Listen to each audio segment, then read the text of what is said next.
జయలలిత మరణంతో భవిష్యత్ తమిళ రాజకీయం ఎలా ఉంటుందని ఆసక్తి నెలకొంది. జయ పాలనా వారసుడిగా పన్నీర్ ప్రభుత్వానికేమీ ఢోకా లేకపోయినా అన్నాడీఎంకేను ఐక్యంగా ముందుకు నడపడం ఇప్పుడు జయ నిచ్చెలి శశికళకు సవాల్గా మారనుంది. 20 మంది ఎమ్మెల్యేలు గోడ దూకితే పరిణామాలు తారుమారయ్యే పరిస్థితుల్లో ప్రతిపక్ష డీఎంకే ఎలా వ్యవహరిస్తుంది అనేది ఆసక్తిగా మారింది. మరోవైపు జయ వందల కోట్ల ఆస్తులు ఎవరి పరం అవుతాయనేది ఎవరికీ అంతుచిక్కని ప్రశ్నగా కనిపిస్తోంది. తమిళ పురచ్చి తలైవి జయలలిత లేని లోటు తమిళ రాజకీయాల్ని ఎప్పటికిప్పుడు కాకున్నా భవిష్యత్తులో మలుపులు తిప్పడం ఖాయమని రాజకీయ వర్గాలు భావిస్తున్నాయి. తమిళనాటి ఎన్ని పార్టీలు ఉన్నా అన్నాడీఎంకే డీఎంకే మధ్య రాజకీయం నడుస్తుంటుంది. జయలలిత, కరుణానిధి కూడా ఆ స్థాయిలో రాజకీయ పోరాటం సాగించేవారు. ఇప్పుడు జయలలిత లేకపోవడం తమిళ రాజకీయాన్ని ఎలా మార్చబోతోందన్న సందిగ్ధం నెలకొంది.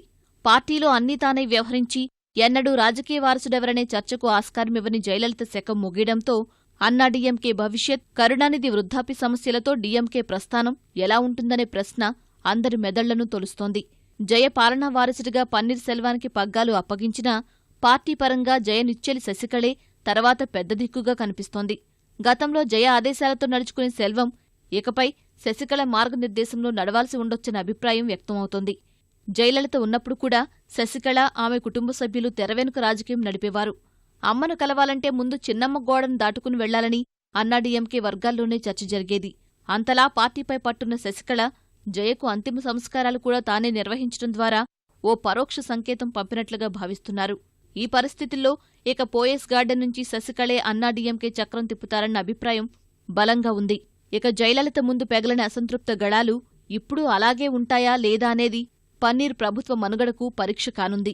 అక్రమాస్తుల కేసు విచారణ ఇంకా సుప్రీంకోర్టులో పెండింగ్లో ఉన్న నేపథ్యంలో శశికళ, జయకు విశ్వాసపాత్రుడిగా పేరు తెచ్చుకున్న పన్నీర్ సెల్వం సీఎం కుర్చీకి ఎలాంటి అసమ్మతి లేకుండా ఎమ్మెల్యేలందరినీ ఏకతాటిపై నడిపే అవకాశాలు ఉన్నాయి.